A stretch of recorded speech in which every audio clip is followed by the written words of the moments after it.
Felipe Mantofa foi ameaçado de morte por causa do seu testemunho. Em 2000, o pastor indonésio foi arrebatado e viu coisas terríveis no inferno que o aterrorizaram. Porém, nem as seguidas ameaças de morte não o impediram de anunciar a realidade espiritual do inferno. Ele mesmo disse: "Se quiserem me matar, não importa. Se eu impedir uma pessoa de ir para lá, já valerá a pena." Eu recebo algumas ameaças de morte quando falo sobre isso. Ameaças de bomba. E muitas fofocas, calúnias. Eles dizem que eu, sabe, só penso em lucro, falso profeta, coisas assim. Quem se importa? Porque se eu puder salvar uma alma, passando o testemunho pra frente, valerá a pena. Você quer me matar? Ainda vale a pena. Isso aconteceu em 1º de janeiro de 2000, do ano de 2000. Eu fui pra cama na noite anterior. Minha esposa estava do meu lado. E, em um momento, eu acordei. Com toda a consciência. Com todos os meus sentidos intactos. Meu cérebro estava totalmente consciente. Mas eu fiquei surpreso, porque eu não estava onde eu deveria estar no meu quarto. Eu estava em um lugar estranho, que eu não posso explicar, pois não há um lugar como esse. Eu estava intrigado. Onde estou? Eu estava consciente de que não era um sonho, não era uma visão, mas era eu. Fisicamente também era eu. Eu não conseguia me ver vestindo roupas brancas, coisas assim. Esses detalhes foram perdidos por causa do trauma. Eu fiquei chocado.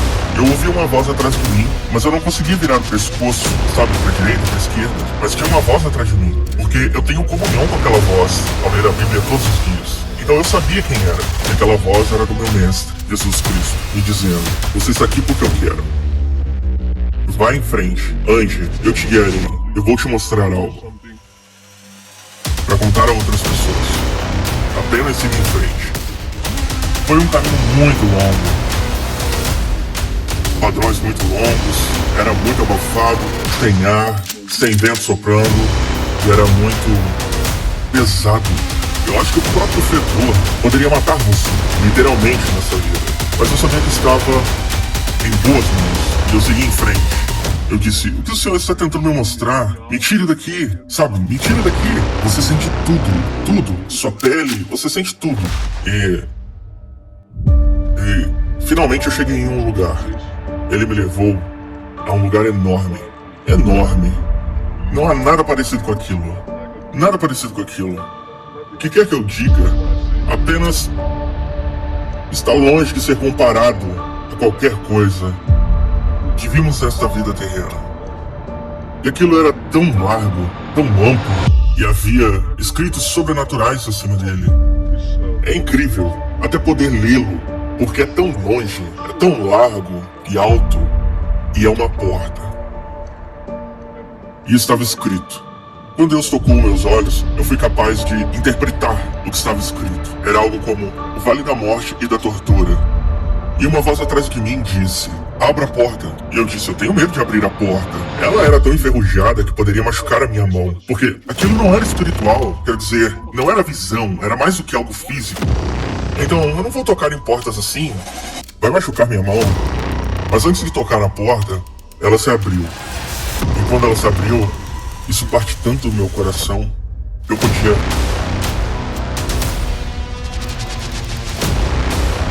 ouvir todos. Eu podia ouvir pessoas, vozes de seres humanos, chorando por ajuda e amaldiçoando tudo que se nomeia. E já não estava mais claro. Tinham tantas pessoas rangendo os dentes. E o calor. A escuridão apareceu. Não é como se a escuridão fosse pela falta de luz. Era a escuridão. A escuridão é uma força. É uma realidade. Isso é sentir a ira de Deus no ar. E quando a porta se abriu, eu pude ver que eu estava perto de uma criança. Eu sabia exatamente onde eu estava. Eu estava onde os mortos são mantidos. Até o dia do julgamento de Jesus Cristo. O julgamento do trono branco, que está escrito no livro do Apocalipse. E antes que eu pudesse ver qualquer outra coisa, eu pude olhar muito longe. muito longe, muito longe, para os homens alcançarem com seus olhos. Mas porque Deus, por causa de Jesus e do seu poder, eu pude ver muito longe, infinito, naquela direção em minha frente. Era interminável. Eu podia ver a fumaça subindo. E era como se houvesse um brilho de fogo. Embora eu não pudesse ver o fim do fogo, devia ser porque o vale deve ser muito profundo, sabe? E o lago deve ser um lago de fogo, algo assim. E era tão grande que eu só pude ver a fumaça subindo. E eu comecei a ver muitas tochas. E eu me lembrei do que está escrito no livro do Apocalipse, que diz: e foram jogados naquele lago de fogo o diabo, os seres humanos que morreram e pereceram em seus pecados. Ninguém escapará daquele que está no trono branco e do julgamento de Jesus Cristo. Então eu sabia que eu estava perto do portão da morte, onde vi muitos, milhões, e só Deus sabe o número. Eram muitos. Confie em mim, muitos mais do que as pessoas que vão na igreja, com certeza. E eu vi pessoas sendo torturadas pelos espíritos demoníacos livres, que estão condenados, mas que ainda não foram julgados, ainda não foram amarrados e que ainda não foram jogados no lago de fogo. E esses seres humanos, essas pessoas mortas, acredite em mim, eles não estão mortos. Eles estão vivos, e mais vivos do que pensavam que estavam, e que pensamos. E eles são torturados, dia e noite, pelos espíritos que eles serviram em suas vidas com seus pecados. E esse é o tempo do pagamento. Esta não é a hora do julgamento. É apenas a hora do pagamento. E esses espíritos, esses demônios, esse diabo, e tudo isso, essa morte amaldiçoada, essas pessoas que pereceram em seus pecados serão jogadas no lago de fogo. Eu pude ver todos os tipos de tortura lá. Pessoas são torturadas de acordo com seus pecados na terra. Não que esse seja o julgamento de Deus. O julgamento de Deus é justo, mas isso é como uma brincadeira de playground. Sabe, Jesus disse que é melhor você ir para o céu com um olho só, se ele faz com que você pereça. Porque é melhor para você ter um olho no céu do que dois no inferno. Veja, seus olhos são como um brinquedo naquela câmara de tortura. Nem mesmo uma câmara é muito pequena. E suas mãos fazem você afundar. Se apenas uma de suas mãos fazem você pecar, apenas corte. É melhor para você ir para o céu com uma mão. E de novo, eu vi todos os tipos de tortura. E pessoas... Oh, Deus. Misericórdia. Tudo que eu fiz foi apenas dizer: tenha piedade, Senhor, tenha piedade. Eu quase morri testemunhando sobre isso. Eu não morri porque tenho força. E se não fosse a força de Deus, eu teria morrido dormindo e as pessoas pensariam que eu tive um ataque cardíaco, ou algo assim. E depois dessa experiência, eu acordei de manhã, sentindo dores por todo o corpo, vomitei por muitos dias. Só de pensar nisso é muito traumático, especialmente quando as pessoas perguntam coisas enquanto você conta a história. Isso é como matar você de novo.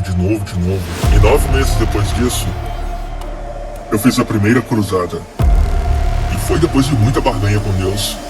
Deus me disse que o Espírito Santo me incentivou a fazer uma cruzada e compartilhar este testemunho. E eu disse: eu não quero. Eu achei que não poderia, sabe? Porque eu não quero que as pessoas pensem que eu sou louco. Eu já fui chamado de falso profeta, eu fui chamado de pregador teologicamente doentio. Tanto faz. Senhor, se tu me amas, não me diga pra fazer isso. Já foi ruim o suficiente me levar até lá. Por que o Senhor não traz esse cara, aquele cara? Por que me trazer? E de qualquer maneira, naquela cruzada, eu preguei de uma forma muito simples. E muitas pessoas correram pra frente pra receber Jesus. Eu não faço dessa maneira, dessa forma. Quem quer receber Jesus, todos de olhos fechados, todas as cabeças inclinadas, sabe, não tem nada de errado com essas coisas, mas eu não faço isso. Por causa da emergência. Pregar o evangelho é emergência, é urgência, não é uma piada, não é manipulação, não é um negócio. Vamos lá, não é nada disso. E eu não me importo mais. Eu obedeço ao Senhor, mesmo que eu tenha que morrer. E que as pessoas me matem, porque as pessoas não gostam de mim, especialmente aqui na Indonésia.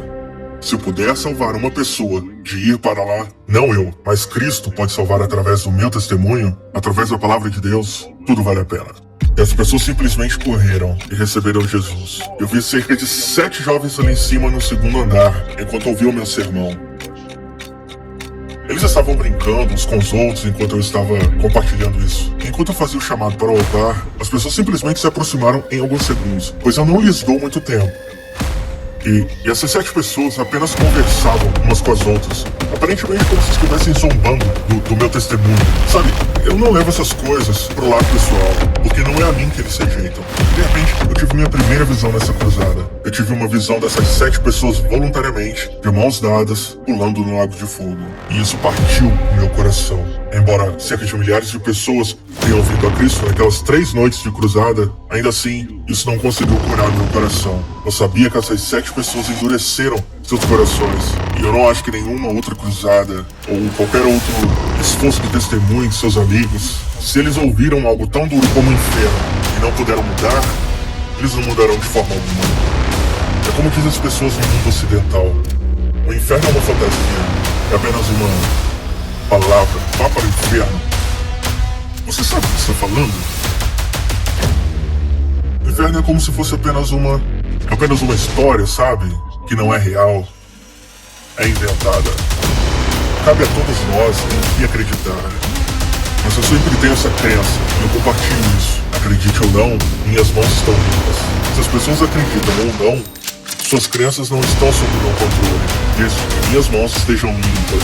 Minhas mãos estão limpas do seu sangue. Você faz sua própria escolha. E eu fiz a minha parte. Eu sei que não devemos encarar o pecado levianamente. Temos que ser julgados de acordo com nossas ações. E Jesus Cristo veio e morreu. Morreu com uma morte horrível. E deve haver algo horrível na morte para todos os seres humanos experimentarem. Para que tal amor seja enviado do céu para morrer. Uma morte horrível e embaraçosamente humilhante, como Jesus fez na cruz. Não devemos aceitar as coisas facilmente. As pessoas levam o pecado facilmente.